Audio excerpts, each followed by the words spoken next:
Hello YouTube. Today's video was originally intended to be much longer. I was going to make one video where I answer all of the most common objections to creation.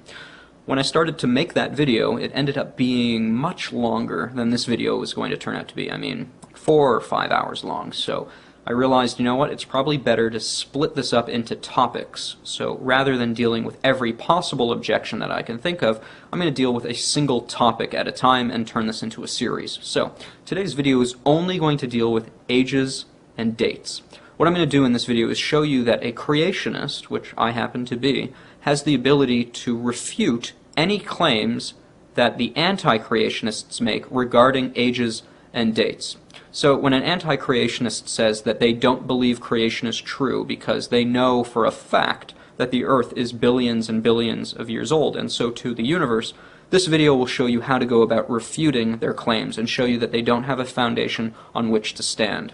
And again, I remind you, this video is only dealing with ages and dates, and there's going to be other topics that come up, but we're going to try and keep this as focused and as quick as possible. So let's get right into this. So let's try a little thought experiment. You're waiting at the shopping mall for your friend. You spot him, and he's walking at about 5 miles an hour, and you know for a fact that he lives on the other side of town. And based on the speed that he's presently observed to be walking, it must have taken him at least 12.5 hours to go from his home to the shopping mall at his current speed of walking. And so you go up to him and you say, "Man, you must be exhausted. You've been walking for such a long time."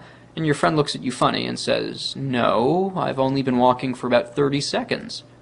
And you're confused. "What do you mean? You live on the other side of town." And your friend says, "No, listen, I just got a car ride. It took 15 minutes to get here, and I just got out of the car about 30 seconds ago." And that just blows your mind, because you did the calculation. Your keen scientific and mathematical mind knew the distance between his home and the shopping mall, and you observed in the present the speed in which he was walking, and you still came to the wrong conclusion. You still came to the wrong conclusion. So what does that have to do with creation? Well, follow this.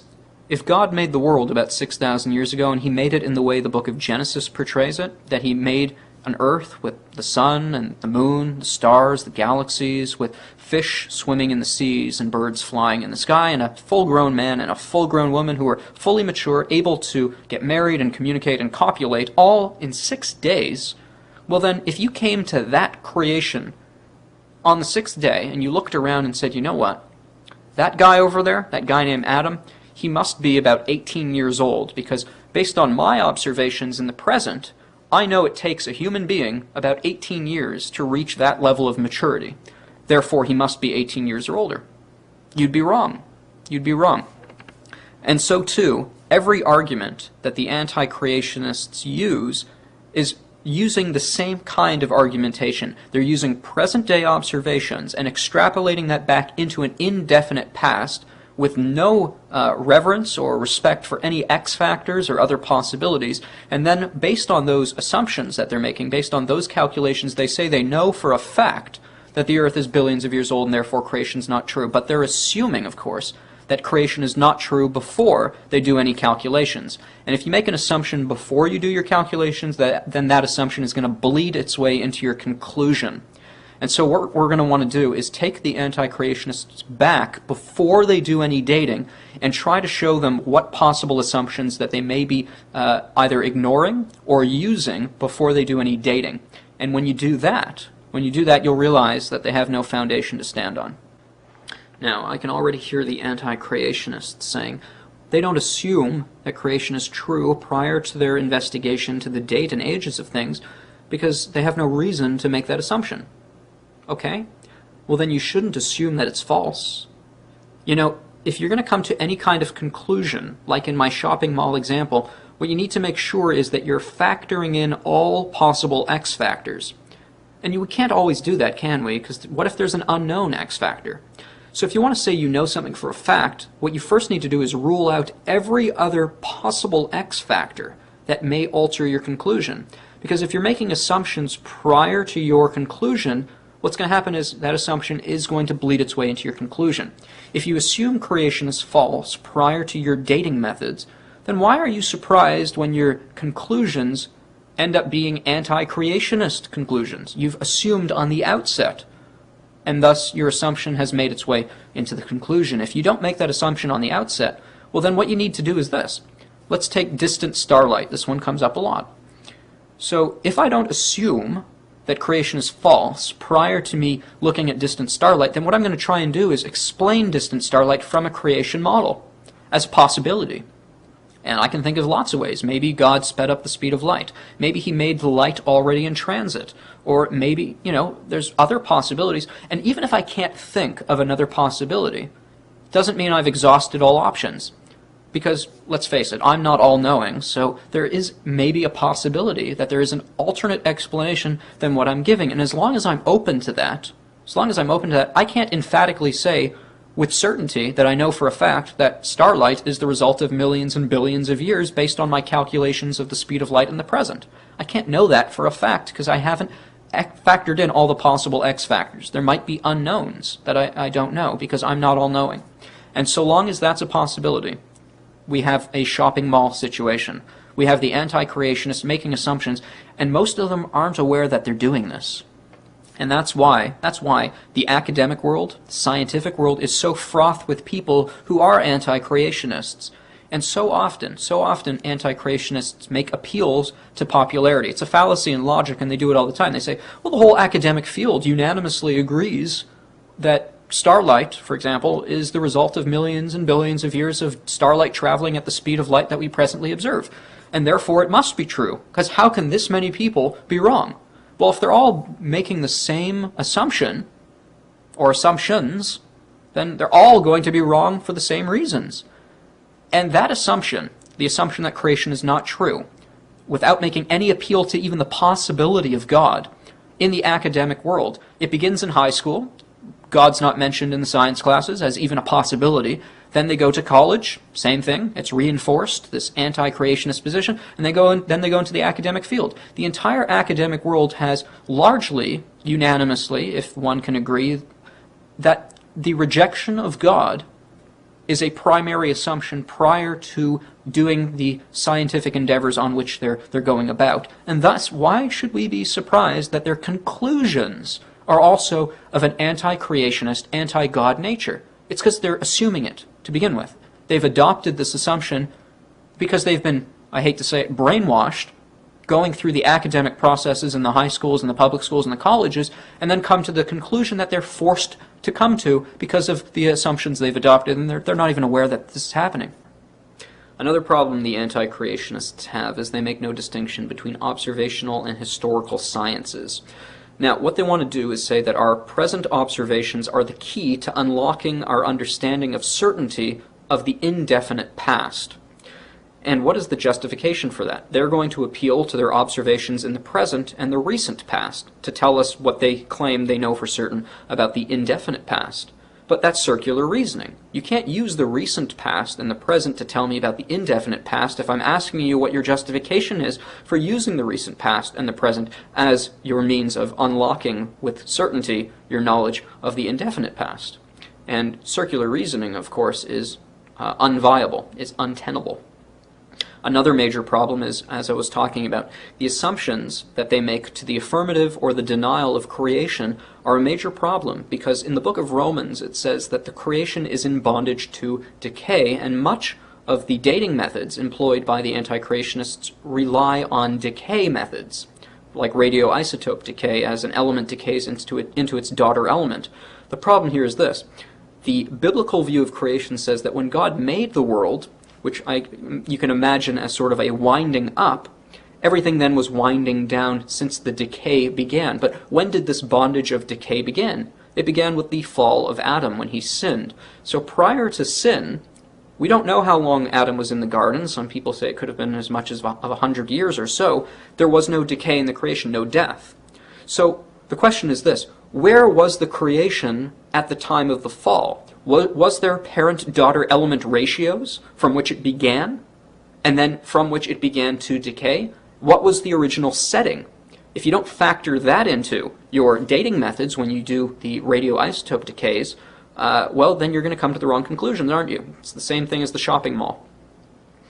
The last thing I'll say on this issue regarding dating methods specifically is that if you don't know the date of something on the outset and you go to date it, how do you know that your conclusions are correct if you didn't know the date to begin with? How do you calibrate? They would say, well, we use it on things of known age. So if something is known to be about 4,000 years old, we use a dating method on it and it yields 4,000 years. Therefore, it is reliable when we test it on things that are billions and billions of years old. Well, in theory, but how do you know? You don't. You may say, well, it seems like a reasonable guess. Yeah, but it's a guess. How do you know? And again, if you put an act of creation in the distant but recent past, about 6,000 years, that's going to throw off all your dating methods. Again, it's all about, do you assume creation is false before you go to date something? And unfortunately, they do.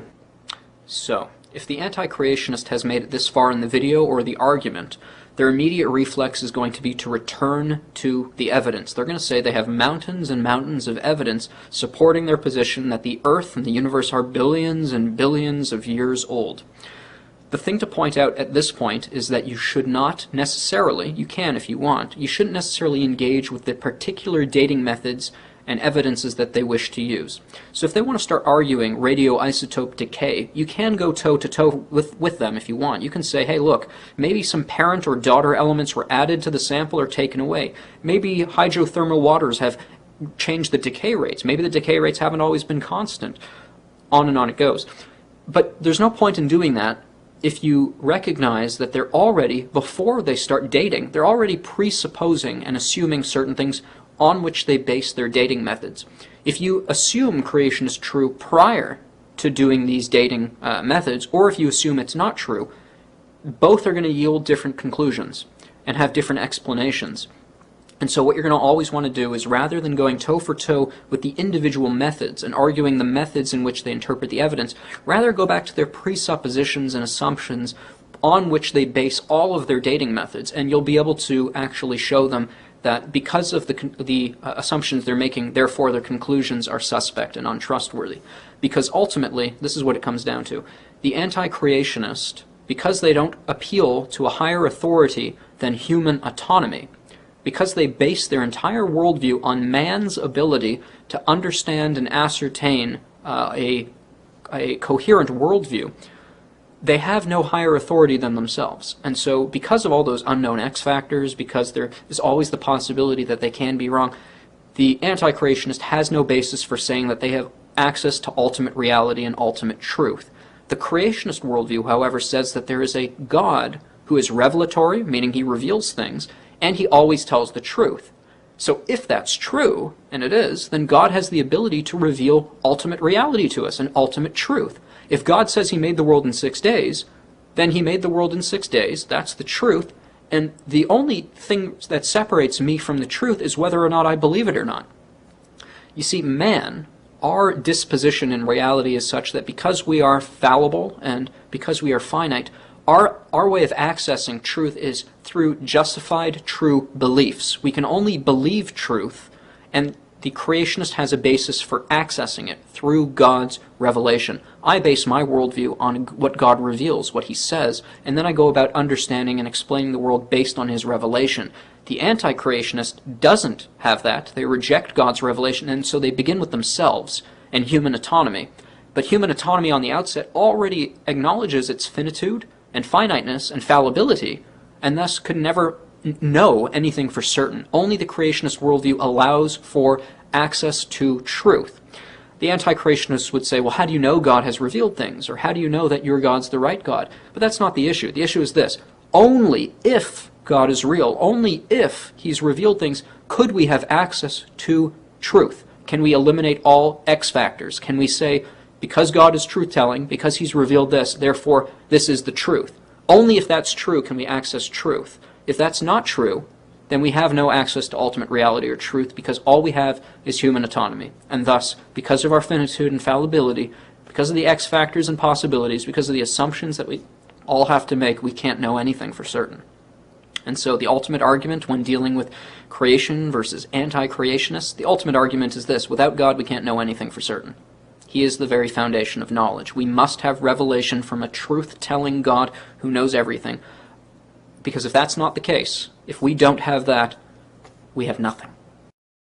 This video has done, if nothing else, has shown you that the anti-creationist position is, in every way one could imagine, a religious belief. It is something they believe religiously, with dogmatic fervor, and many of them are not open-minded. Many of them will not even have watched this far into the video. They'll turn it off because as soon as something challenges what they believe and makes them think about the assumptions they're making, they're going to default back into a very aggressive, closed-minded position.